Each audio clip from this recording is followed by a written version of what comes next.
वो प्रमीला के हाथ काट ली।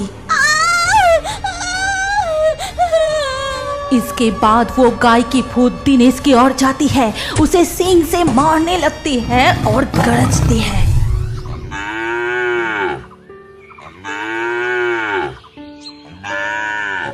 ये ले मेरी लक्ष्मी, मैं आ गई। मुझे पता है कि तुझे बहुत भूख लगी है, इसीलिए तो मैं सुबह सुबह उठकर तेरे लिए हरी हरी घास लाने गई थी। ये ले मेरी प्यारी लक्ष्मी, ये ले खा, पेट भर के खा। सावित्री की बहू प्रमीला ये सब कुछ बालकनी में खड़ी खड़ी देख रही थी। इसको देखो तो क्या नाटक कर रही है, जैसे ये गाय उसकी अपनी बेटी है।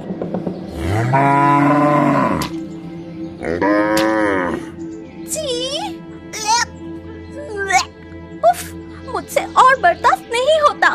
पूरे दिन बस ये गाय की आवाज और ये गोबर की बदबू। इसके बाद गुस्से में प्रमीला अंदर चली जाती है। रात में जब उसका पति दिनेश घर लौटा, अरे ये देखो, मैं तुम्हारे लिए क्या लाया हूँ, गर्मा गर्म कटलेट।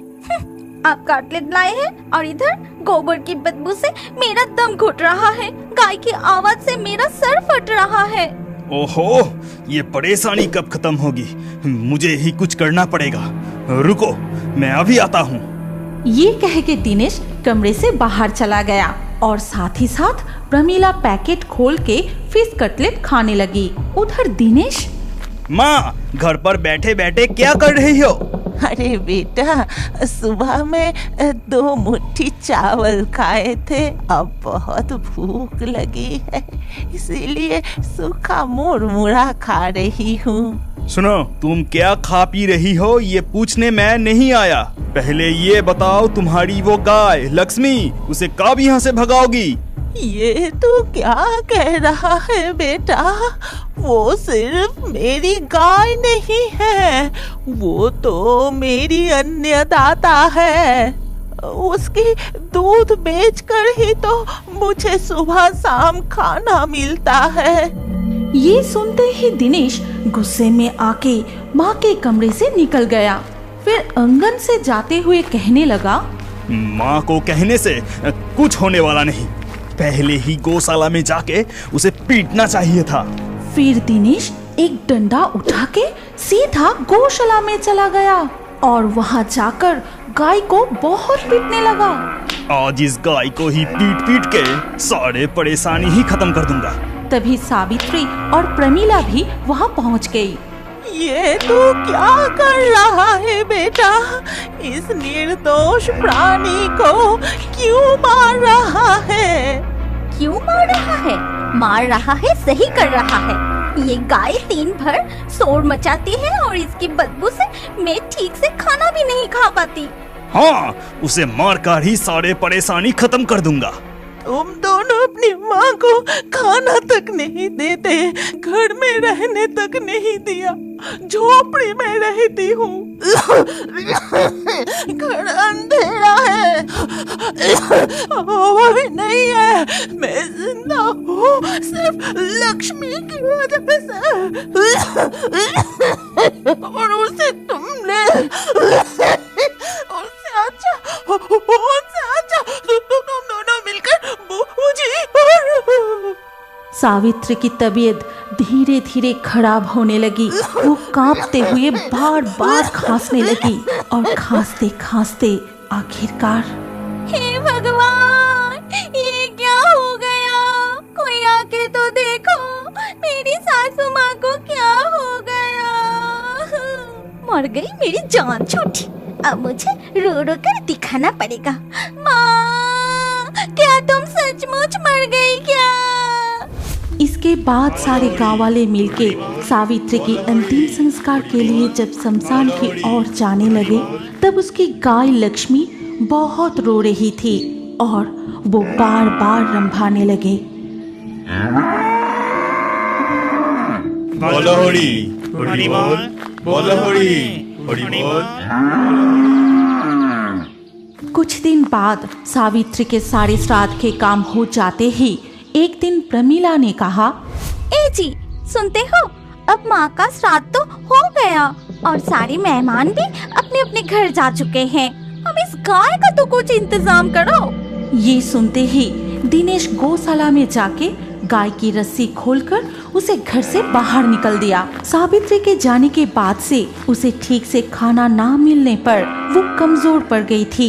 इसीलिए प्यास और भूख से इधर उधर भटकते हुए लक्ष्मी गाय गो भगार में आके पहुंचा और उधर तब कितने दिनों बाद आज घर में मैं चैन से रह पा रही हूँ। ना गाय की आवाज, ना गोबर की बदबू, ना उस बुढ़िया की कोई नया नाटक। क्या शांति है।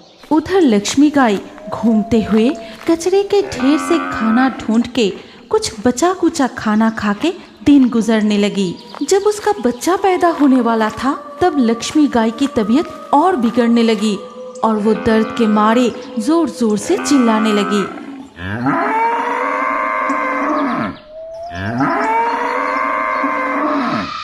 ये आवाज किसकी है? ये तो मेरी गाय की आवाज है। मेरी लक्ष्मी यहाँ कैसे आ गई? मैं जाके एक बार देखती हूँ। तभी सावित्री की चुड़ैल वहाँ आके देखती है। अरे अरे देखो तो, मैंने ठीक ही सोचा था, ये तो मेरी लक्ष्मी है। तेरी ये हालत कैसे हो गई? आखिरकार उन लोगों ने तुझे घर से निकल कर ही छोड़ा।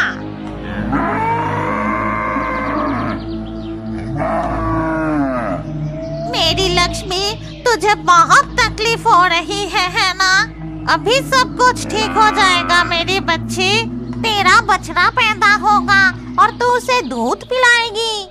उस समय लक्ष्मी गाय ने एक सुंदर बछड़े को जन्म दिया, लेकिन इसके बाद ही उसकी मृत्यु हो जाती है। ये क्या हो गया लक्ष्मी? तूने अपने बछड़े को दूध भी नहीं पिला सकी। लेकिन मैं तुझसे वादा करती हूँ कि मैं तेरे बच्चे की रक्षा करूंगी। तू देख लेना। ये कहकर सावित्री की चुड़ैल बछड़े को गोद में उठाए एक कृष्ण मंदिर के पास आई। फिर उसे एक पेड़ के नीचे रख के दूर चली जाती है। ये क्या? इतनी सुंदर एक बछड़ा यहाँ अकेली सो रही है। आसपास इसकी माँ नजर नहीं आ रही। फिर वो पुजारी बछड़े को गोद में उठाकर मंदिर के सामने आए। हे प्रभु, ये आपके ही लीला है। जब आपने इसे मुझे दिया तो मैं इसका जरूर ध्यान रखूंगा। मेरी प्यारी गाय लक्ष्मी के बछड़े को तो एक घर मिल गया। आप मेरे बेटे और बहू को सबक सिखाना होगा। उन दोनों को सुधरना पड़ेगा। ये कहकर सावित्री चुड़ैल वहाँ से गो भगार की ओर चली गई। फिर उसकी लक्ष्मी गाय से कहती है, चल लक्ष्मी, अब हमें मेरे बेटे और बहू को उनकी गलती का सबक सिखाना है। उस दिन शाम को जब प्रमीला अपने मायके जाने के लिए तैयार होने में व्यस्त थी, तब अचानक उसे एक गाय की आवाज सुनाई दी। अरे ये क्या? गौशाला की तरफ से गाय की आवाज आ रही है। छी, गोबर की बदबू भी आ रही है। लक्ष्मी गाय को तो कब का भगा दिया। ये हो क्या रहा है? और ये गोबर की दुर्गंध कहाँ से आ रही है? ये कहते हुए प्रमीला गौशाला की तरफ जाती है। फिर गौशाला के अंदर टॉर्च की रोशनी डालते ही वो देखा कि एक भयानक काली गाय उसकी तरफ ही देख रही थी। उसके दो आंखें खून जैसी लाल थी और उसकी बड़ी बड़ी दो सींग तलवार की तरह चमक रही थी। ये देख, हे भगवान, ये तो हमारी लक्ष्मी गाय है। कितनी भयानक लग रही है, पूरी तरह से गाय भूत जैसी। तभी प्रमीला जैसे ही भागने के लिए पीछे मुड़ी, तभी वो देखती है कि उसकी सास बिल्कुल उसके सामने खड़ी है। गुस्से से उसकी आंखें आग जैसी जल रही थी और उसके डरावने बड़े बड़े दांत देख के अरे बाप रे, भूत! कोई मुझे बचाओ, ये भूत मिलकर मुझे खा जाएंगे। इसके बाद प्रमीला दौड़ के अपने कमरे में चली जाती है। फिर दिनेश ऑफिस से लौटते ही देखा। अरे प्रमीला, तुम इस समय चादर ओढ़ कर क्यों लेटी हो? भूत, भूत की डर से। तुम्हारी माँ भूत, हमारी लक्ष्मी गाय भूत। बाप रे! क्या अनब शनब बक रही हो प्रमीला? तुम्हारी दिमाग तो सही है। इसके बाद प्रमीला दिनेश को गौशाला में देखी हुई सारी घटनाएं बताती है। फिर सब कुछ सुन के चलो तो जाकर देखे, कहाँ तुमने भूत देखा? फालतू में बकवास कर रहा है, गाय को भगा के छोड़ी, अभी नया नाटक शुरू। ये कहकर दिनेश प्रमीला को लेकर गौशाला की ओर जाता है और वहाँ पहुँच के उसे कुछ भी नहीं दिखाई दी। देखा ना, यहाँ कुछ नहीं है, वो सब तुम्हारी मन की बहम था। पूरा दिन सिर्फ टीवी में हिंदी सीरियल देखता रहता है और घर में नए नए नाटक करता है। जो भी हो, आज तुम मायके जाने वाली थी ना, काफी रात हो गया, चलो जल्दी निकलते हैं। इसके बाद दिनेश पत्नी को लेकर ससुराल जाने के लिए रवाना होता है। कुछ दूर जाते ही जब वो भगार के रास्ते से जा रहे थे, उन दोनों को किसी की गरजने की आवाज सुनाई देती है। वो किसकी आवाज है? क्या तुम्हें सुनाई दिया? सिर्फ सुनाई नहीं दी प्रमीला, मैं देख भी रहा हूँ कि हमारी गाय लक्ष्मी की भूत डर अपनी चेहरे से हमें ही देख रहा है। फिर एक गाय की भूत उन पर हमला कर देती है। वो प्रमीला के हाथ काट ली। इसके बाद वो गाय की भूत दिनेश की ओर जाती है, उसे सींग से मारने लगती है और गरजती है। अब उसे छोड़ दे लक्ष्मी, जैसा भी हो वो मेरा बेटा ही तो है। उसका दर्द मुझसे सहा नहीं जाता। माँ, मुझे माफ कर दो माँ, मैं पत्नी की बातों में आकर तुम्हारी साथ कितनी अन्याय करता था, फिर भी आपने मुझे कुछ नहीं कहा। मेरे कष्ट को देखकर आपको तरस आ रहा है, मुझे माफ कर दो माँ। मुझे माफ कर दीजिए माँ, मैंने भी बहुत गलतियाँ की है। इसके बाद सावित्री की आत्मा और लक्ष्मी गाय की भूत वहाँ से अदृश्य हो जाती है। नीना गाय को बांध के कंधे पे उठाए सुनसान जमीन पे फेंकने के लिए जाते हैं और वहाँ जाके बस इसे इधर ही फेंक दो, रात को लोमड़ियों के झुंड आके खा जाएगा। क्या रे रघु, जलसा देख के तुझे कैसा लगा? बहुत अच्छा लगा चाचा, लेकिन क्या माते सीता सच में आग के ऊपर से चल रहे थे? और हनुमान जी वो पहाड़ को कैसे उठा के लाए? अरे बेटा, वो लोग नाटक कर रहे थे, बड़े हो जाओ सब समझ जाओगे। अभी यहाँ से जल्दी चलो, हमें नदी पार करके एक सुनसान जमीन भी पार करके जाना है। ऊपर से रात बहुत गहरी हो गई है, जल्दी चलो। ठीक उसी वक्त पीछे से एक बछड़े की आवाज सुनाई देती है।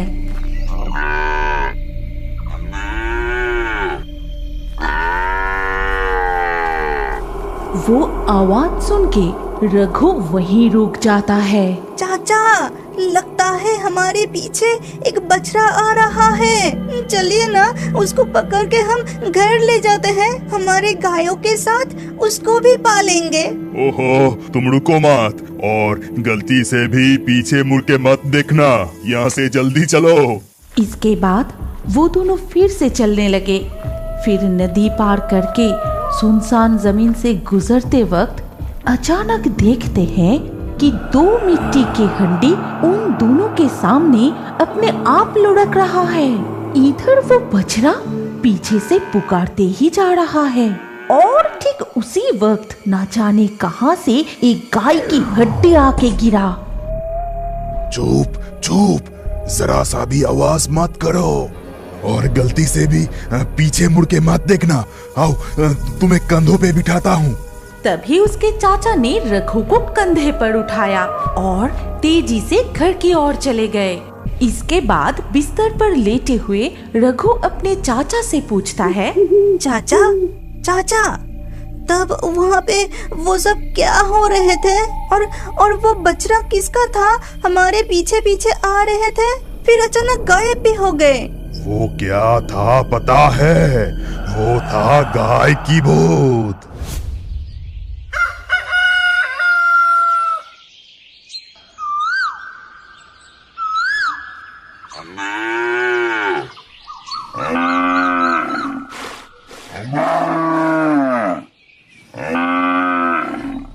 तुझे क्या हो गया है नीना गाय? आजकल दूध इतना कम क्यों दे रही है रे?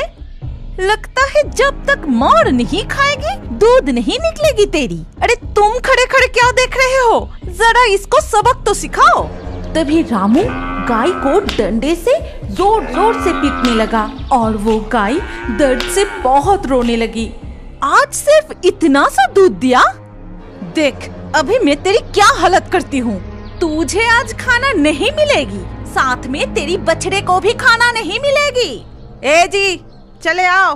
फिर रामू और मालती दूध की बाल्टी लिए गौशाला से चले जाते हैं। नीना गाय बहुत रो रही थी। ये देख लाली ने बोली, रो मत बहन, हमारी भाग्य में यही लिखा है। अगर दिन में वो 4 बार दूध निकालेंगे तो मैं और दूध कहाँ से लाऊंगी? इसके ऊपर ठीक से खाना तक नहीं देती और मेरे बछड़े को भी मेरी दूध पीने नहीं देती, इसीलिए वो सुबह से भूखा है और ये लोग मुझे हर दिन पीटते हैं। ये सिलसिला दिन ब दिन चलता ही रहा। रामू और मालती गायों को दिन भर अत्याचार करते थे। गायों को ठीक से खाना तक नहीं देते थे। अगर वो ज्यादा दूध नहीं दे पाते तो जुल्म और भी बढ़ जाती थी। इसके अलावा वो दोनों दूध में पानी मिला के बेचते थे। ऐसे ही एक दिन, रामू, ओ रामू, मुझे 2 प्याला दूध देना। तब रामू और मालती दूध की प्याला लिए बाहर आके कहते हैं, सुनो भैया, अगले महीने से दूध की दाम 5 रुपया करके और बढ़ेगी। अरे भाभी, एकदम से 5 रुपया बढ़ा दिया। इसके अलावा दिन ब दिन दूध तो पतला होता ही जा रहा है। क्या तुम दोनों ज्यादा करके पानी मिला रहे हो? ऐसा ही चलता रहा तो दूध लेना बंद कर देंगे हम। हाँ दिनेश चाचा, मेरी माँ भी कह रही थी ये दूध पीने के बाद भी भाई की पेट नहीं भर रही है।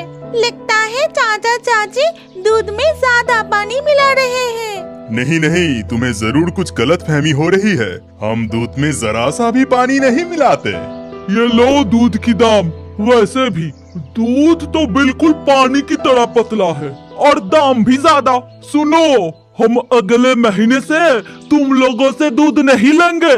ये कह के वो लोग वहाँ से चले गए। तब रामू ने कहा, देखा ना भाग्यवान, तुम्हें बोला था कि दूध में इतना ज्यादा पानी मत मिलाओ। तुम तो मेरी कहा नहीं सुनती। तुम चुप ही रहो। हमारे दूध जरूर बिकेगी। कल से तुम शहर में जाके दूध बेच के आना। अगर गाय ठीक से दूध देती तो ये ज्यादा पानी नहीं मिलाना पड़ती। ये दोनों गाय को पीटना पड़ेगा। ये कहकर मालती ने गायों को डंडे से बहुत पीटना शुरू कर दिया। खुद की सारी गुस्सा 2 गायों पर निकलती है और इतनी मार खा के नीना गाय उसी रात बीमार पड़ जाती है और सुबह होने से पहले ही वो मर जाती है। और सुबह होते ही, भाग्यवान, अरे ओ भाग्यवान, जल्दी इधर आके देखो। अरे क्या हुआ? सुबह सुबह इतना चिल्ला क्यों रहे हो? ये देखो, लगता है नीना गाय मर गई। कल इसे इतना पीटने की क्या जरूरत थी? जो हुआ वो अच्छा ही हुआ। वैसे भी ज्यादा दूध तो नहीं देती थी। अब इसे फेंकने की बंदोबस्त करो। इसे बांध के उस सुनसान जमीन पे फेंक के आओ। इसके जगह एक नया गाय खरीद लेंगे। फिर रामू 2 लोगों के साथ नीना गाय को बांध के कंधे पे उठाए सुनसान जमीन पे फेंकने के लिए जाते हैं और वहाँ जाके, बस इसे इधर ही फेंक दो, रात को लोमड़ियों के झुंड आके खा जाएगा। रामू, क्या तुम्हारा दिल एकदम पत्थर बन गया है? तुम गाय को इस तरह से, तुम्हें कष्ट नहीं होता? सुनो, मुझे इस गाय के लिए जरा सा भी कष्ट नहीं हो रहा है। यहाँ की बदबू मुझे सहन नहीं हो रहा है। चलो यहाँ से, और मुझे शहर भी जाना है। इधर लाली गाय और नीना गाय की बछड़ा पूरे दिन रोते ही रहे।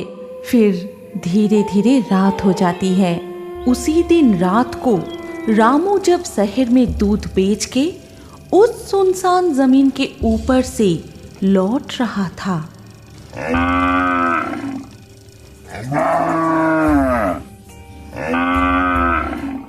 अरे बाप रे, इस सुनसान जगह में इतनी रात को गाय की आवाज कहाँ से आ रही है? रामू ने इधर उधर देखते ही उसे नजर आया कि एक बड़ा सा काली चीज पेड़ के नीचे से पुकार रही है। अरे वो रहा गाय। इतनी रात को मेरी तो पूरी लॉटरी लग गई। न जाने किसकी गाय है, लगता है किसी की गौशाला से भाग आई है। मैं इसको पकड़ के घर लेके जाता हूँ। मेरा पैसा भी बच गया और फ्री में गाय भी मिल गई। फिर रामू वो गाय को लेकर घर लौट आता है और गौशाला में बांध के वो कमरे में चला गया। इसके बाद रात के खाना खाते समय रामू अपनी पत्नी को सारी बात बताते हैं। लेकिन रात गहरी होते ही अचानक से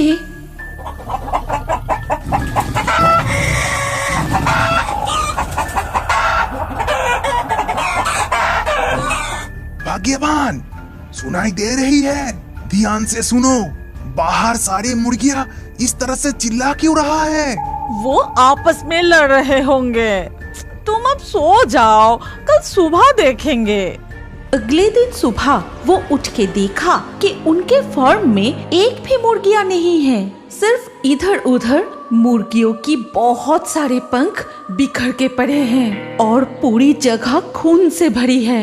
हाय हाय हाय, ये क्या हो गया? हमारे सारे मुर्गियों को लगता है कोई जानवर आके खा गया।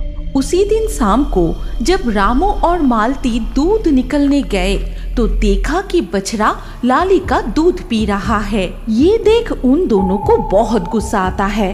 तभी रामू बछड़े को पीटने के लिए जैसे ही छड़ी उठाए, ठीक उसी वक्त वो काली गाय रामू को लात मार के फेंक देती है। अरे बाप रे!